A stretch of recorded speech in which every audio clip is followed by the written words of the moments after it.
রাখি পূর্ণিমা ঘিরে রয়েছে নানা পৌরাণিক কাহিনী। রামায়ণ অনুযায়ী ভগবান রাম সমস্ত বানর সেনার ফুল দিয়ে রাখি বেঁধেছিলেন।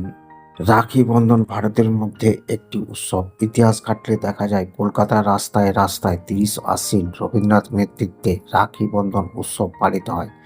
তিন সাম্প্রদায়িকতা মেটাতে রবীন্দ্রনাথ জাতি ধর্ম নির্বিশেষে রাখি বন্ধন উৎসব প্রচলিত করেন।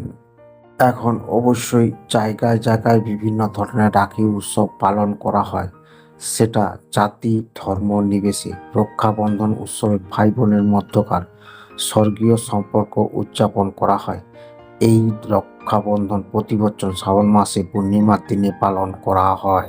বোনেরা তাদের ভাইয়ের হাতে কবজিতে সুন্দর সুন্দর পবিত্র সুতো বেঁধে দেন, যা নিরাপত্তা ও রক্ষাবন্ধন প্রতীক হিসাবে ব্যবহার করা হয়। তারা তাদের ভাইয়ের মঙ্গল কামনা করে এবং ভাই বোনদের রক্ষা করার প্রতিশ্রুতি প্রদান করে। মনে করা হয় এই বিশেষ দিনে পরিবেশ জম বা দুষ্টু ও অশুভ তত্ত্ব বেশি থাকে, এতে ভাইয়ের ক্ষতি হওয়ার আশঙ্কা থাকে, কিন্তু রাখি বন্ধনের ফলে তা দূর হয়ে যায়। রাখি পূর্ণিমা ঘিরে রয়েছে নানা পৌরাণিক কাহিনী। রামায়ণ অনুযায়ী ভগবান রাম সমস্ত বানর সেনাতে ফুল দিয়ে রাখি বেঁধেছিলেন। এছাড়া লক্ষ্মী বলি ভাই হিসাবে মেনে রাখি পরেছিলেন, যাতে সে উপহার স্বরূপ বিষ্ণুকে স্বর্গ তার কাছে ফিরিয়ে যেতে বলে। অন্যদিকে সুভদ্রা কৃষ্ণের ছোট বোন।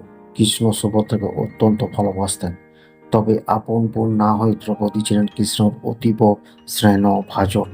একদিন সুভদ্রা কিছু অভিমান করে কৃষ্ণকে প্রশ্ন করেন, এর কারণ কি? উত্তরে কৃষ্ণ জানান, যথাসময়ে এর কারণ তুমি বুঝতে। এর কিছুদিন পর শ্রীকৃষ্ণ হাতে কেটে রক্ত ঝরছিল, তা দেখে সুভদ্রা রক্ত বন্ধ করার জন্য কাপড় খুঁজল, কিন্তু কোথাও কোনো পাতলা সাধারণ কাপড় পাচ্ছিল না। এর মাঝে দ্রৌপদী সেখানে এসে দেখেন যে কৃষ্ণর হাত থেকে কল কল করে রক্ত পড়ছে। সেই ঘটনা দেখা মাত্র বিন্দুমাত্র দেরি না করে সঙ্গে সঙ্গে নিজের মূল্যবান রেশম শাড়ি ছিঁড়ে কৃষ্ণের হাতে বেঁধে দেন। কিছুক্ষণ পর রক্তপাত বন্ধ হয়। তখন শ্রীকৃষ্ণর বোন সুভদ্রাকে ডেকে বলেন, এখন বুঝতে পারছো কেন আমি দ্রৌপদীকে এত স্নেহ করি? সুভদ্রা তখন বুঝতে পারলেন ভক্তি ও পবিত্র ভালোবাসা শ্রদ্ধা কি জিনিস। তারা কৃষ্ণের চেয়ে মূল্যবান বস্ত্র নিজের কাছে বেশি প্রিয়, এটা ভেবে সুভদ্রা দারুণ লজ্জিত হয়ে পড়েন।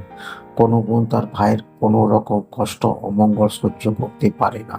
ভাইয়ের কষ্ট দূর করার জন্য সে সর্বোত্তম চেষ্টা করে। অন্যদিকে ভাই ও তার বোনকে পৃথিবীতে সর্বাধিক স্নেহ করে সারা জীবন তাকে রক্ষা করে থাকে, যে রকম কৃষ্ণ দ্রৌপদীকে রাজসভার চরম কলঙ্ক থেকে রক্ষা করেছিলেন। তাই এই পবিত্র বন্ধনের দিনে সকল ভাই বোনের উচিত এরকম ভক্তিভাব ও ভালোবাসা বজায় রাখা। কৃত্রিমত যান্ত্রিকতা এই বর্তমান যুগে ভাই বোনের মাঝে ভালোবাসা ও শ্রদ্ধার বড় অভাব। সনাতন ধর্মের বড় বোন বা দিদিকে মাতৃস্থানীয় এবং বড় ভাইকে পিতৃস্থানীয় সম্মান ভালোবাসা দেওয়ার কথা বলা আছে। রাখি বন্ধন দিন গণেশের বোন গণেশের হাতে একটি রাখি বেঁধে দেন। এতে গণেশের দুই ছেলে শুভ ও লাভের হিংসে হয়। তাদের কোনো বোন ছিল না। তার বাবার কাছে একটি বোনের বায়না ধরে। গণেশ তখন তার দুই ছেলের সন্তোষ বিধানের জন্য দিব্য আগুন থেকে একটি কন্যার জন্ম দেন। এই দেবী হলেন গণেশের মেয়ে সন্তোষী মা।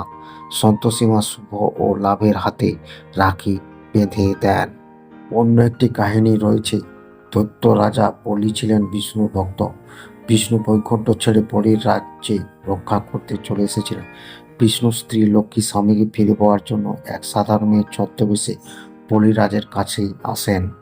লক্ষ্মী বলিকে বলে তার স্বামী নিরুদ্দেশ, যতদিন না স্বামী ফিরে আসেন ততদিন যেন বলি তাকে আশ্রয় দেন। বলি রাজা ছদ্মবেশে লক্ষ্মীকে আশ্রয় দিতে রাজি হন।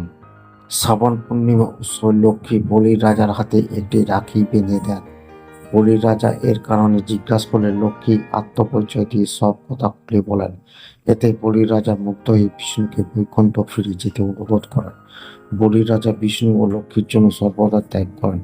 সেই থেকে শ্রাবণ পূর্ণিমা তিথি বোনের রাখি বন্ধন হিসাবে পালন করে।